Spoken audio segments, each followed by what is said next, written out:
I am all about service. I love to serve. I live to serve. And my favorite person on earth to serve is Jay.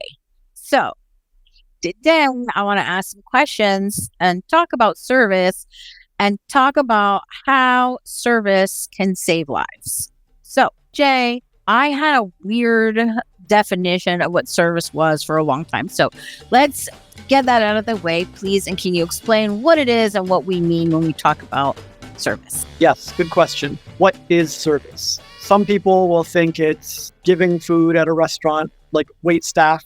Other people will think it's customer service on the phone. Some people will think it's a submissive service to their dominant or spouse's service to their partner. Some people will think it's serving the community or serving customer base. A few people will come to the conclusion that service is taking care of themselves, staying relaxed, or keeping their mind calm and their mental health good. They'll realize that that's a very good way to serve others or serve the world. Some people will see service as a religious thing. So how do you make sense of all of these differing understandings of service? Well, I think they all have one core thing. Okay. What is it? To me, the core thing of all that stuff you just said was love and helping others in a loving way. Yeah. So there's a massive connection between love and service, but even love is really confusing for most people. I've done many things that I consider loving to others, but they don't see it that way. Very true. Yes. A lot of parents do a very loving thing for their children, but their children don't see it that way. True. Fair enough. You take away their toy to teach them consequences or discipline or life or some kind of lesson. This is clearly done to help the child, and the parent is not happy to be doing it. In most cases, they're like, you made me have to do this. Like, I don't want to do this, but it's the right thing to do. And someone has to teach you. And so you're grounded or whatever. And the more mature and wise and understanding parent knows this is a loving thing, but the more limited mind and the limited perspective can only see it as mean and hateful. And then the kid wants to run away from home. Mom took my toy. I'm going to run away. She hates me. Yeah. Sometimes I'll let a client go or set a collaborator straight or set a firm boundary with a friend or something, and they will not see it as loving. But I've meditated on it. I've prayed about it. I've thought it through. And I've made peace with the fact that this is the right thing to do, no matter how much I don't prefer it. And I know they're not going to take it well, but then I do it as a loving service to others. So we can define service using love, but it's also kind of a minefield because so many people perceive love differently. Oh, that is a minefield. Okay, that makes sense. So then leaving love out of it because... But can we leave love out of it? Yeah, that's why I'm like I don't know. Service, like, that comes from a place of love. So I don't know. So let me ask you a question. Is there any particle of the entire universe that is not serving something? No, everything is serving something. So the sun is serving something? Yes. Serving us, making us warm, keeping us safe. Cool. The earth is serving something? Yes. It's, again, giving us a home, keeping us safe. Okay. Spiders are serving something? Yes. They kill the bugs that are inside the house. Okay. Bees are serving something? Yes. They pollinate and make more flowers and make honey and make more cute little bees that are fat and juicy. Okay. How about the vastness of space? Is it serving something? Well, the stars and all the spaceships and all the planets need space, literal space. They need it. So it serves like the galaxy and all that stuff. Yeah. Yeah. All right. Are black holes serving something? Yeah. I don't exactly know what, because I don't know what it is. And it's like, now you're headed into the sciencey part of stuff for me. But because of all the other stuff I said that is in service to something, yes, I believe that a black hole is in service to something. I just don't know what. Yeah, we won't get super technical. I'm sure an astronomer or an astrophysicist or somebody could explain the service that it provides. And I think I recall that a ship hid in a black hole in a movie once, or maybe I dreamed it. All right. I'll just say it's the opposite of a sun. If a sun radiates energy everywhere, then a black hole absorbs energy everywhere. So they provide balance for each other. Yeah. Okay. Okay. So if every particle of the universe is all about service, like that's their purpose, that's how they fulfill their existence. Mm-hmm. What does that mean for humans, people? It means all of our cells are for service. Yeah. And what about like ourselves? Ourselves. Yes. That means we are also made for service, meant for service. Right. So service is when an entity of the universe fulfills its purpose. An entity of the universe fulfills its purpose. Ooh, that's good. Okay. Right? The sun is happy when it's serving its purpose. Uh-huh. The bee is happy when it's serving its purpose. Yes. And when something is not serving its purpose, when a bee is not allowed to do its thing, feels bad. Yeah, it's probably not too happy. There's probably some negative effects there. Probably not the most thriving bee on the planet. I'm not a bee, but it definitely makes me feel not good and crunchy and icky when I'm not fulfilling my purpose. Yeah, but when everything in nature and the universe is fulfilling its purpose for the most part, what is the result? The result is happiness. Yeah, and abundance and prosperity and thriving and expansion. Does the universe start crumbling when things are fulfilling their purpose? No, things are rising. Yeah, when animals are fulfilling their purpose and insects are fulfilling their purpose and planetary bodies are fulfilling their purpose and all these parts of the universe are fulfilling their purpose and serving one another, the result is expansion. Yeah? Yes. The result is abundance and prosperity. Yeah? Yes. Yeah. It's beautiful, bountiful abundance. Right. So is there a direct link between service, fulfillment, purpose, and prosperity? Yes. Yeah. So what is service? Service is the innate intention or desire or purpose of every particle of the universe. You say that again, please? Service is the innate intention or purpose or desire of every particle of the universe. Okay. Yes, I fully agree. Yes. Okay. It's a pretty hard thing to argue with. Like, it's a strong case. You can't find a shred of evidence to go against this. I agree. I think that service is the most beautiful thing in the world, and your definition, it's spot on. Really, the innate desire. Yeah. And even entities like a black hole that takes service to the extreme, like sucking in all the energy around it or absorbing all the energy around it, is still serving its purpose. And if it were to do something other than that, there would be problems. Like, it's meant to do that thing. And so it does that thing. True. Very true. Right. So I use Ghengis Khan a lot in my examples. Yes. Because he's an example of extreme service to self. Right. He was basically serving himself nonstop forever in every way, shape, and form he could until his empire was monstrous. Right. And he stomped on everybody as he went. Yes. But this is still a form of service, the same way a black hole is a form of service. He was doing Ghengis Khan things. He was meant to be this example throughout history, and he thrived while doing it. True. He did. Yeah. So then what you're saying is that self-service, and not the dirty kind, but the service for yourself, like Ghengis Khan did, is equal to the service of Mother Teresa and what she did for other people. Because that's what it sounds like to me. And I fully agree. Careful. Okay. Well, there's a lot of nuance to what I just said, because Mother Teresa wasn't a nice person either to other people. And she was took away for this and that, and she wasn't fully in service of other people either. And I'm sure Ghengis Khan had a girlfriend or someone he loved, or a child who he was lovely to and treated respectfully and was in service in a sweet way. So I know. So please, if you're listening, please know that I know that. But from what I gather, then self-service, things that you do mostly for yourself, it's still in service, the innate desire of the universe. So there's no good or bad. It's just all one thing. Yeah, pretty much.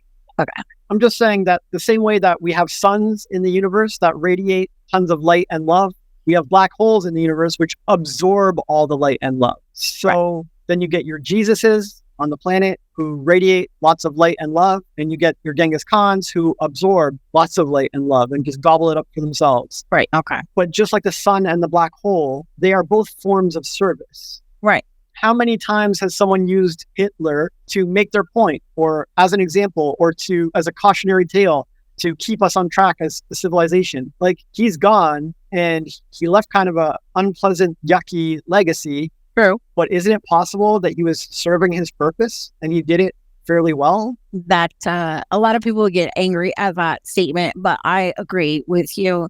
He did it extremely well, and he served his purpose because somebody had to be the cautionary tale. And to me, it's just a question. Like, I'm not saying he was or he wasn't. I'm just asking, is it possible? Oh, fair play. Well, yeah. And for people to get angry at a question, I mean, that's on them. Any little child could ask the same question and no one will get mad at them because it's a curiosity question. It's a totally innocent, curious question. Like, I'm not the expert on purpose or service. I'm not the god of service. I don't know everything there is to know about service. So we're exploring it intellectually. And when you're exploring a topic, you have to ask these questions. Well, hey, if service is X, then what about Y? And if Y is true, then what about Z? And so to me, this is some normal questioning. Just because I use someone's name or brought up an example doesn't automatically make me a horrible person or the question wrong. No. Yeah. Anyways, what I'm getting at is the universe works in a harmonious balance and thrives and blossoms when each particle of it is serving its purpose. And it's not up to me or anyone else to tell a human being what their purpose is and how they're meant to provide service. True.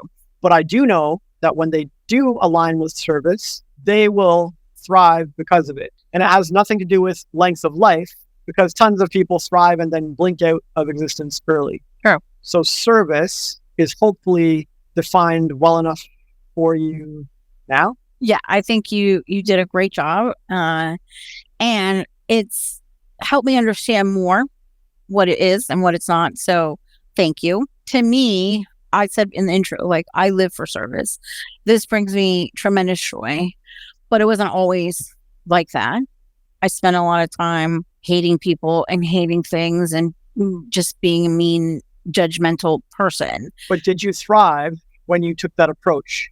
When you took your avoid service approach, what was the result? I was not thriving.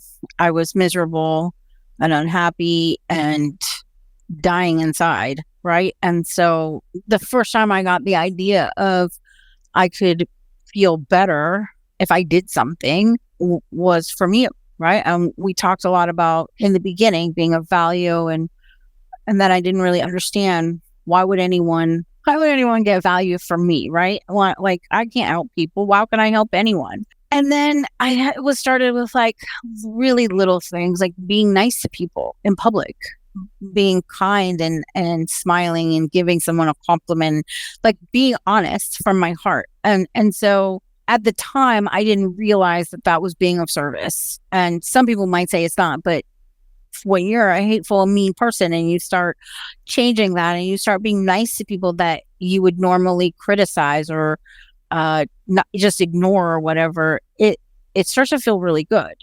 And these little trickles of service started to make me feel happy, and then the positivity became easier. It wasn't forced. It wasn't like making myself be nice and positive. It just happened. And so service can be life-changing. And now I am realizing something. That's why people want to be police officers and EMTs and nurses and doctors and teachers and these jobs that we typically associate with service, because service feels so good, right? And I did not understand that at all. To me, I thought when somebody did something of service for someone else, it was because they wanted something in return. So surely there are, but there are people out there that do things with an agenda, right? Sure. And do you think that that is still being of service? So would you say that service can have a certain degree of intentionality behind it? It's like there can be conscious intentional, self-aware service, and there can be ignorant, clueless, accidental service. I mean, yeah, I guess. Right. So if we took two people, each having one of those attitudes, both of them would end up being of service, but one of them would do it out of ignorance and accidentally and unconsciously, and the other one would do it consciously and intentionally and purposefully. Right. So if you show me someone whose only agenda is to uplift others and love the world and serve the world, great, they're going to be of service. And then if you show me someone who has a complete agenda and is only serving others to get something back in return or to serve themselves, they're also going to be of service, but they won't realize it. Other people might not even realize it. And it's a different kind of more ignorant, accidental service. Right. So which kind of service do you think would generate more prosperity? Well, anything you do with intention, probably. Yeah. I mean, yeah. Well, it just makes sense. The quality of your service. How good is the quality of service from an ignorant, accidental server? Well, it's not going to be very good quality. Right. But how is the quality of someone who's dedicated their life consciously and intentionally to service, forever striving to be better and refine it and master it until they have reached the peak of their service? Yeah, it's going to be top notch like you. Right. And so what is the quality of the prosperity that comes from each? So if your quality of service is up there and high and super like chef's kiss, then your prosperity is going to be chef's kiss in return. It's going to be high quality, where if it's accidental, you might get like, $5 on a lottery ticket if you're lucky or whatever, So that just, I never even thought of that. So that makes perfect sense. Perfect sense. And also, this is really helpful for me too, because I've been working on being more of service here in the house without feeling like obligated or feeling like they're using me. Right. And so even though I'm helping and I'm being of service, it's not accidental, but it's not top notch, high level like yours. Like I've let my feelings in other areas kind of color that for me. And I'm like, well, I'm helping, like the gritted teeth kind of helping instead of with a full joyous heart every time I do it. And so that's why my prosperity has been a little bit on the weak side since I've been here, really.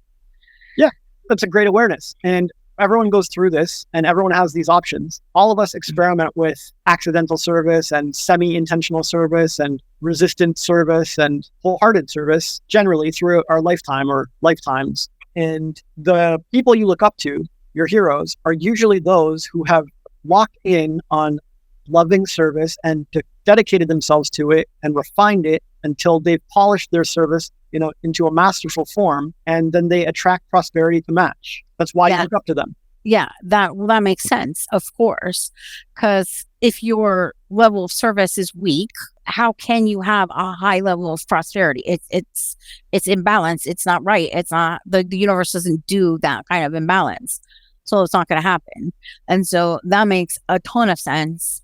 Also for me personally, doing the things, like I said, with the gritted teeth and the like eye rolling and still doing it anyway, and then thinking of what I should be doing instead, or I could be doing instead. Oh, we're doing this, but I could be doing this, and I'd rather be doing this, and focused on I'd rather be doing it. And so, of course, the service doesn't feel great at the end when I'm done completing the thing, and the prosperity is like kind of weak and like, could be better, but it's my own fault. And this is very helpful. Thank you so much. Yeah, I love it. It makes total sense. It's good that you can see the connection. And I talk about money all the time, but not because I care about money. In my mind, we're going to evolve into a society that doesn't need money. Like, I'm sure a spiritually evolved species is beyond exchanging tokens and bits of metal and paper or zeros and ones to keep track of who did what for dollars of what. Like, it's just so obsolete, But I live in a money society right now. Right. In the here and now. And right here and now, money matters to everybody, like 99% of people. So not talking about it is kind of dumb. Like, if I want to connect and resonate with the 99% of society who I need my residence and my service, or who I'm able to serve, Like, I'm going to have to speak their language and talk about money. Right. But whenever I talk about money, I always aim to incorporate value and service into it. You do. I always point out that money is easy and simple, and it's a side effect of value exchange, of perceived value exchange or energy exchange or service. Right. When every particle of the universe is serving other particles and fulfilling their purpose, that's when prosperity happens. Yes. And if you show me someone who is avoiding service or ignorant of service, or hasn't polished their service, refuses to work on their service, is not serving their purpose, is not aligning their service with their purpose, people who haven't discovered who they prefer to serve and who they serve best, all these kind of things, I'll show you someone who has minimal prosperity. I agree. Right. But there's all these people complaining about their prosperity levels. They won't address their service levels. While you were just talking, I thought, how many people have literally said to themselves, how can I improve my service? Or can I improve my service? Or is this a skill that's improved? I don't think, I could be wrong, but I think like 80% of the world doesn't ever consider service in any way as mental health or self-care or as a loving thing to do outside of the typical, in quotes, the typical idea of what service is. I don't have a business, so I'm not serving anyone. I'm not a waitress or a waiter or a barista. Like, it goes so much further beyond that. You already mentioned all the types of service, but I just think it's not something that people put a lot of focus or attention on. I could be wrong, but I don't really hear people talking about it until they have to.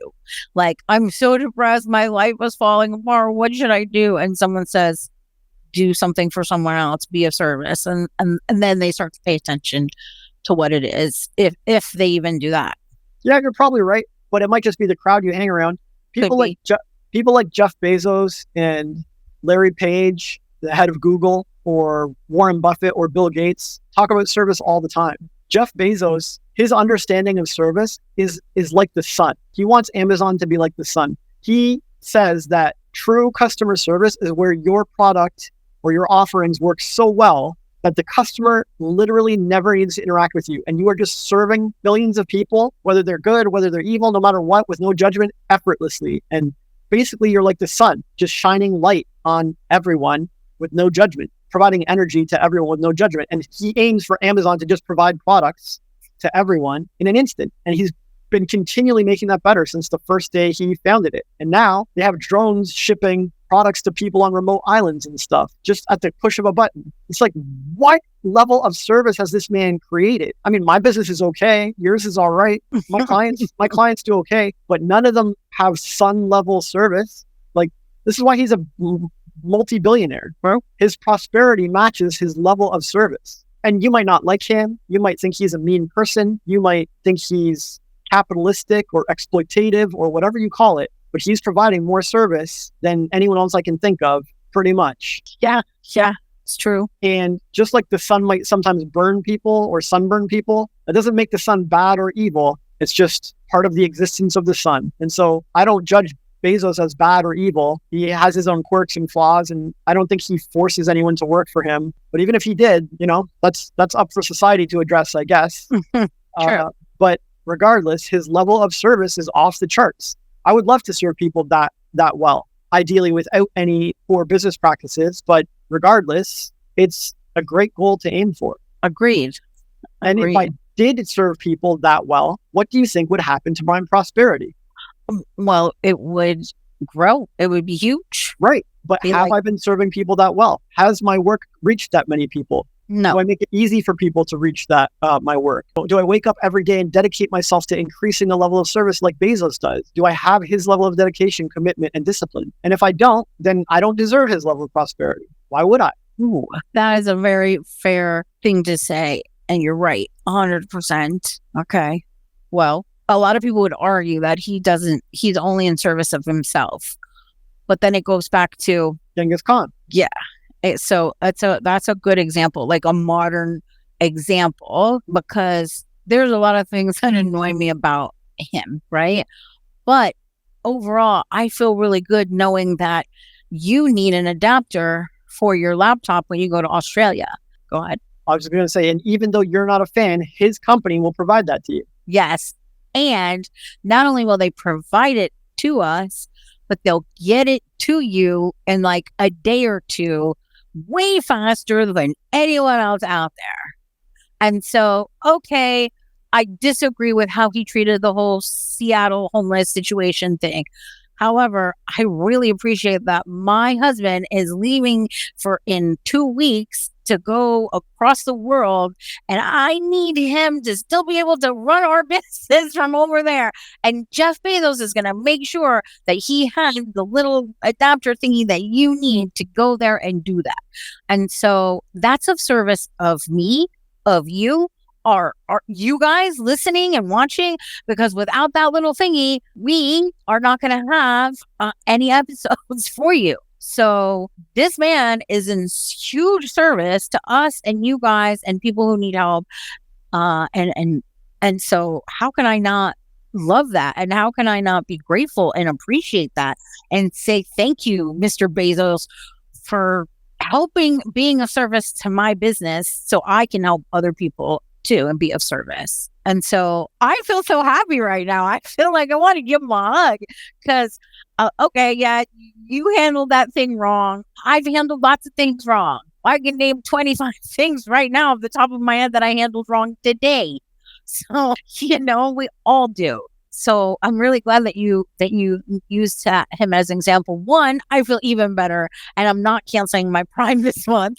And two, now I really understand service even deeper now. So now I have a kind of a follow-up to go with this, but I think I know the answer, but I'm still going to ask. So one of the issues I've had is being of service to somebody who I don't agree with their practices, who was closer to me than Jeff Bezos, right? I'm helping her with something and I don't agree with many of her life choices, right? And so I have not been the nicest about the way I serve and whatever.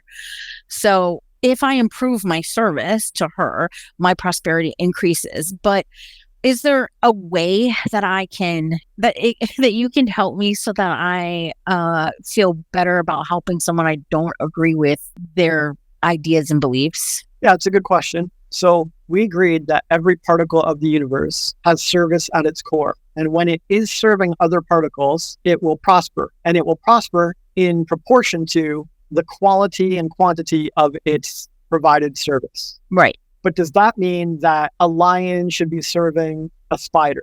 I mean, I don't think so, no. Yeah, it's weird. Like, why would the lion serve the spider? Like, for the lion to thrive and prosper, it's not necessary for it to serve every particle of the universe. It doesn't need to serve spiders and ants and the ocean and other humans and cities and stuff like that. It just needs to do lion things and serve in lion ways, and then it will thrive.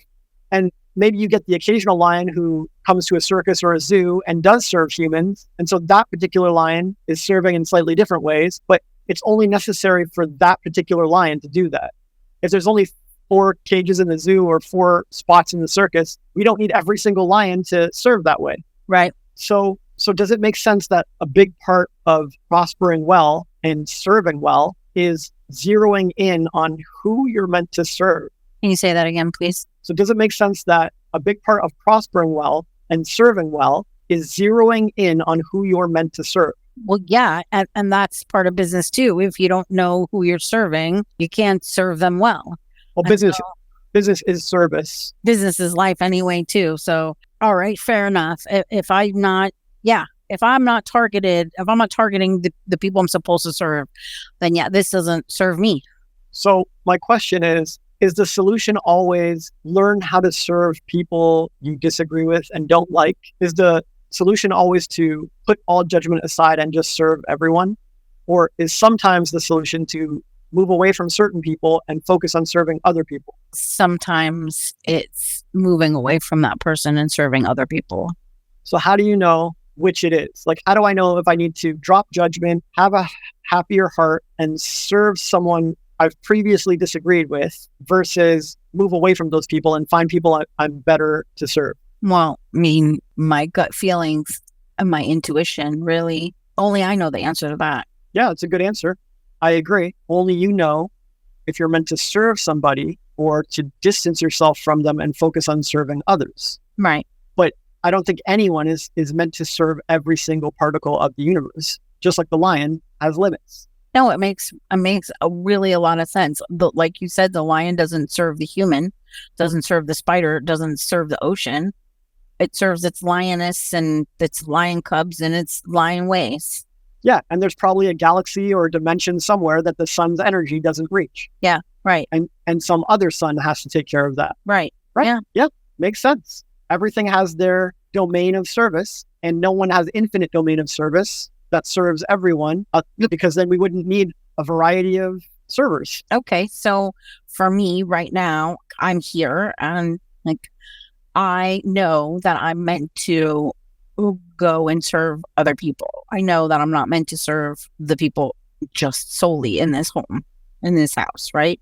Okay. So then while I'm here, until I can go and serve the other people, until I'm able to do that, then what? So then your question is more about when to serve and for how long and in what ways more than who. Like, you know who. Yeah. Now, So because of what you just said, I understand the who of this is not, that's not even the issue, really. Because I knew before the who, this is not the person. okay. So, yeah. So you're correct. Sure. But then isn't part of your prosperity and part of serving knowing not just who to serve, but when to serve and how to serve? Yes. Like, if a bee started pollinating in the winter, would this serve the world? No. And if a bee started pollinating dead flowers, would this serve? No.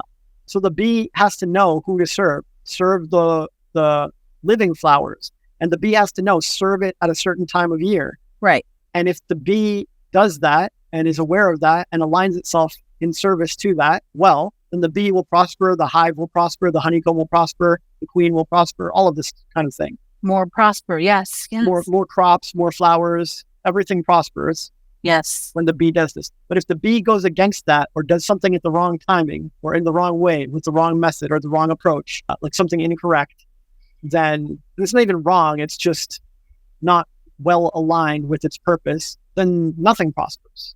The bee just dies and nothing good happens from it.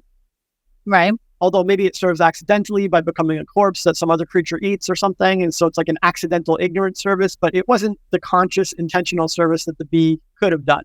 Right. Yeah. Fair enough. Right. So for you, it's all about knowing who to serve and when and how and what's the correct method and timing and season and all this kind of thing. But the thing about humans and people is that we can get creative.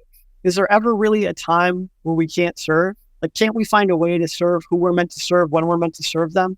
It's a bit weird to meet somebody and they're like, I want to serve so-and-so, but they're miles away. So I guess I just can't. And it's like, but dude, like, mail a letter or use email or a smartphone or pass a message through a friend. Like, why are you settling for, oh, well, I guess I can't serve right now? Okay. So then let's see if maybe I can make the connection, right? Mhm. If I serve the people here, it makes them happy. It makes life a little smoother Mhm. for me because people are getting along, people are happy. I have connections with my family. And then when I sit down here in front of the laptop and I reach out to the world, and because my mission and my goal is the same, is to get as many people to see your work and know your work. I wrote a new pitch being blatantly, obnoxiously obvious and telling people, hi, I am sharing my boyfriend's work. Basically, is what I said, because I'm tired of tiptoeing around and I don't care anymore. And my goal is to get as many eyeballs on you as humanly possible. So if I serve them in there, and so I feel super happy when everyone goes to bed and it's quiet. This to me is like the peak of being able to get everything done. I crushed my list last night in an hour after everyone went to bed. It was wonderful. So if I serve them and they're happy, it makes my life when they're awake easier. And then when I ask for quiet time, they usually give it because I'm pretty cool about being of service. And so that I can sit down and serve the wonderful people of the world who don't know you and haven't met you. And I can be happier and more excited and share you with more of a loving heart in a loving way because of the service that I did earlier with everyone else. Sure. Lots of people do this. They have a full-time job and they want to serve the community with a side business. And so they start their business in the off hours. They work all day to make money and keep the peace and keep everyone copacetic. And then they come home and serve the community. And soon their service grows and they make money and they prosper and they quit their day job and serve full-time. Yeah. Yay.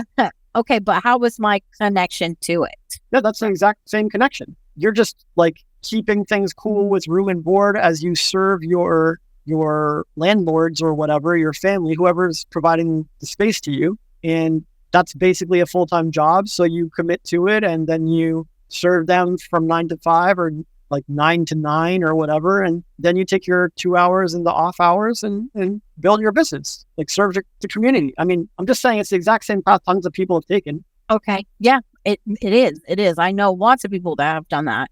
I just find it interesting how I find myself in the middle of my business doing this. Most people, it's like the beginning of their business when they're first starting, but it's cool. Things worked out because of my choices and the things I've done. I take full responsibility for all of it. But and you basically started a new business anyways as manager. True. And so now you have to set up the whole manager thing and build up the manager thing. And it's fine. You can make any business succeed super fast. But now you're doing your thing during the day and then doing the managing thing in the off hours. And you have to follow the path that tons of other full-time jobbers turned entrepreneurs are doing. Yeah. Yeah. And how do you feel? And this is a side thing. You don't have to put this in the episode. I'm curious how, as my partner, how does this feel? Yeah. Whatever works for you. Like whatever serves. I'm bed cool with every schedule you've ever had. You want to wake up at 4 a.m. and go out and put up posters? I'm down. You want to stay up all night? I'm up. You want to pull an all-nighter or 24 hours, not even sleep? I've done that too. Yeah. Like you've done all that stuff. I know. Sure. Because I just support whatever serves. I don't have ego or preferences in this. Like, okay. Well, I still want to check with you because I'm of service to you. You're my client, my number one client. I appreciate it. I have demonstrated that I care so much about service that I put most of any like individual preferences aside. Okay. So but I don't want to not have a personality. So I still have some boundaries, but they're pretty rare.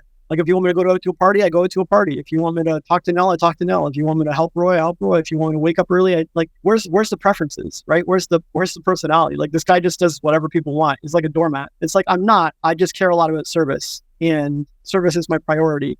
And so I've cleaned up shit. I've worked retail. I've worked factory jobs. Like I've served in all kinds of ways in my life. Recently, some people asked me to lead their team. I'm like, okay, I'll serve through leadership. But like, if people don't ask me to lead, if Evan has his own ideas or you have your own ideas, then I won't serve through leadership. I'll be a follower. Like, I don't care. Yeah, literally you don't. Yeah.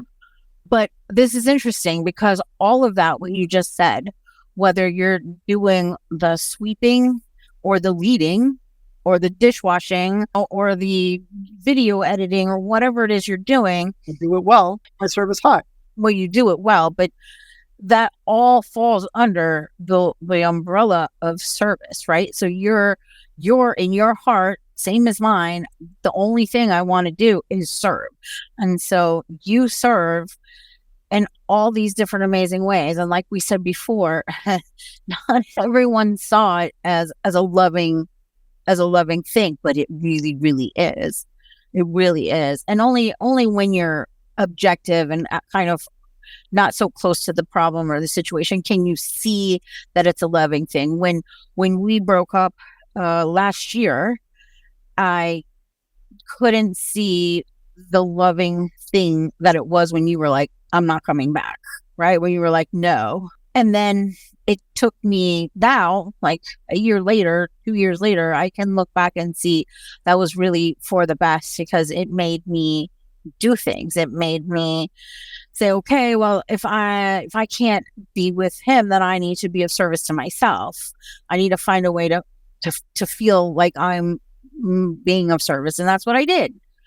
So this is really helpful, really good. Thank you. And thank you for your honesty too. Yeah, my pleasure. in your heart, you have to know I'm serving, and I need to serve better. And like Bezos, I start with a few books in a warehouse or whatever in a garage, and I need to get it to drone level stuff. Like I got to build my service. See, I guess that's why it feels bad, right? When I am being of service to others I'm not directly being of service to you in the moment, because then I'm like, I don't want the garage version of Amazon. No, but you can't judge that. Like, he was happy with the garage version. He was thrilled about it. He's like, I'm serving people, and I'm glad I have these handful of books in my garage, and I'm going to get them out to people. And then he got creative, and he started ordering like 10 books from his suppliers because they had a minimum, and then returning 9 just so he could get the 1 book to serve his customer. It's like, that is creative. I'm not sure how ethical it is, and you can't really do that anymore, but he found a way to serve and keep serving and growing in service. That is someone whose heart is focused on service, and he's willing to go the extra mile, break rules, do whatever he has to do to serve. And he knew too that once it got going, he would go back and buy the 10 and sell those 10 and be of service to the company and the people. Yeah, he knew he'd become the biggest book buyer in the world. Like, yeah. Okay, this is really good. This is really helpful. Thank you so much. It's helpful for me personally. See, you guys, this is more televised therapy for Cyn. And my mom's like, oh my God, you talk about your life on there? Lady, you have no idea. Well, okay. So you said so amazing things about service. So I would like to tie it in a little bit to mental health and business here. So, okay. One of the things that has been really helpful for me when I've had moments of sadness, and in the beginning when I still had some depression issues, I was really surprised at how being of service and helping others soothed a lot of anxiety and soothed a lot of sadness within me. Can you just talk about that briefly, and if that was everyone or just me, or Sure. Great question. So if you try and make a dog stop doing dog things, or make a cat stop doing cat things, or make a lion stop doing lion things, will those animals end up anxious and sad? Oh God, yes. Right. But if they're allowed to serve the world and the ecosystem and nature the way they're meant to, the way their universal calling is directing them to or guiding them to, then what happens? Well, then they're at peace. Yeah. And if they were sad and you let them do that, what happens to the sadness? Well, then it goes away, and then it goes away. Right. If they're anxious and you help them get back to those puppy or kitty things, right? Are they thankful? Yeah. Do they blossom? Yeah, they do. Are they a light in everyone's life? Yes, they are. Do they bring energy and light and joy and love to the environment?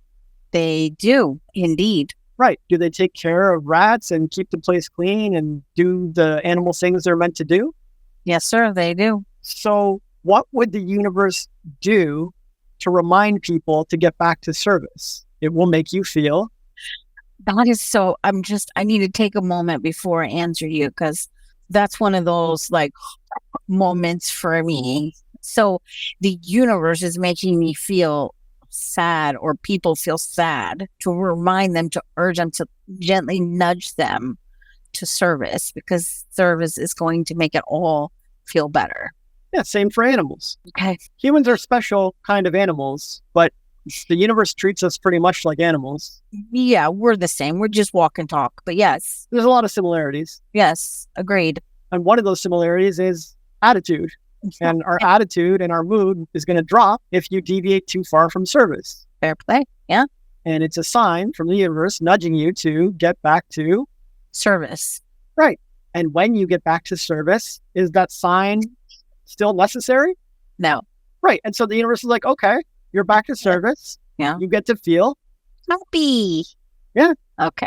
And this is great. And your happiness will likely grow in proportion to the quality and quantity of your service. Yeah. So because your prosperity grows. Yes, it rises. So all these billions of people on the planet, anxious and sad, have a solution waiting for them if they're willing to actually apply themselves to it. You have to polish and refine your level of service, like all your heroes did. And you're going to do it in your own unique way. No one knows for you what that service entails. But you're going to have to explore who to serve, when to serve them, how to serve them, with what attitude and approach to serve them. And just starting that isn't enough, because then you're going to have to start refining your service and improving your service and practicing and mastering and making your service more efficient and so on. And again, all your heroes did this. So happiness is waiting for you if you're able to focus on service. And it's waiting for you in proportion to the level of service you embody and express and align with. You could be a sun or a black hole or a bee or something else entirely, but as long as you're in service to your soul's purpose, you're going to feel that harmony, that alignment, that joy, that bliss. And there are people with all kinds of ailments and deformations and people without limbs who are happy and joyful in service right now. And they are happier and thriving more than depressed people with tons of money and all their limbs. But what's the difference between the two? Well, one is in service and they're happy about it and they're elevated their service. Yeah. And they're continually elevating their service and they can feel it. And they're like, I'm getting better at serving and tomorrow I'm going to serve more. And they have something to look forward to and they have meaning and they have heart and they have love and they feel good about themselves. And the other one is stagnating and like, I don't really feel like I'm serving that much anymore. And my life's kind of meaningless and I haven't improved my service in a while and whatever. Like one is distant from service and one is close to service. One is elevating service and one is stagnating service or degrading service. And your mood will match. Yeah, that's true. Your mood will match. Yeah. You want to change that depression, that anxiety. One of the biggest shortcuts you could ever take is get a handle on your service. That's beautiful. That's a clip right there. I mean, there were a few in there, but I was so into what you were saying. I didn't say anything, but there's another one right there. Thank you. That's good. That's really good. Well, thank you so much for your time. I also want to thank you for being the most amazing partner in the world because you are just so flexible and amazing. We started filming a different episode. I wasn't feeling it. I started to get upset. I was not happy about it. And you were just like, whatever. And you were just the best. Thank you so much for being of service today and helping me so that we could be more of service together with this episode. And one of the things that we do in service to you watching and listening is we give away free copies of our book, IGotOpenFree.com. It's the world's first self-help coffee table book. And it is full of Jay being of service. Every single page, there's artwork, there's amazing ideas and perspectives to help you keep your eyes wide open and to help you change your life and so you can be of service to other people. So go get it. It's yours until I decide to start charging for it. Get it now. Okay. Thank you for the amazing help. You really helped me again. Like I said, it's televised therapy for Cyn. I really appreciate you. Do you have any final thoughts that you would like to share with our amazing and wonderful audience? Yes. Your soul or heart or something deep inside you is calling you to serve other parts of humanity, or maybe just yourself, like Ghengis Khan. But either way, something is calling you to serve. And that service is going to take a unique form, unique to you.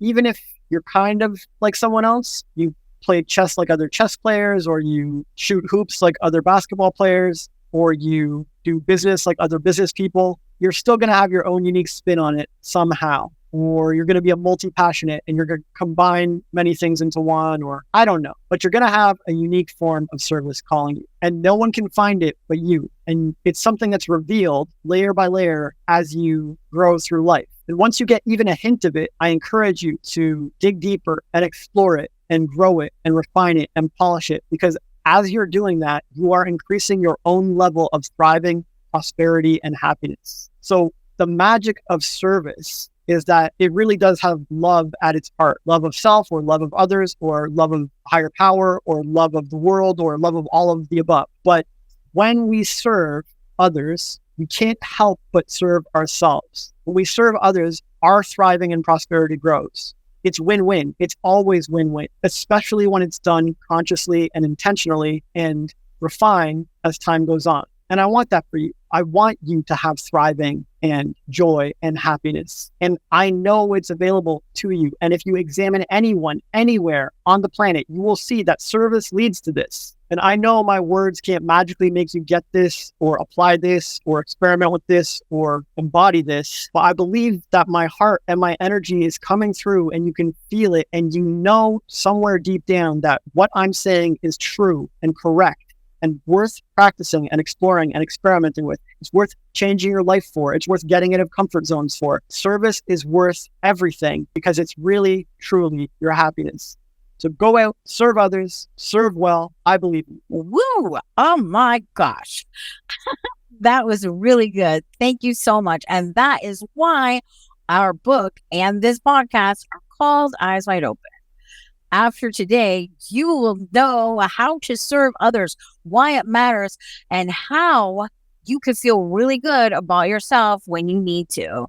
So now you can go watch this video here called Don't Find Your Purpose, Do This Instead, to help you find your purpose and help serve others better and to help you keep your eyes wide open. Keep rising.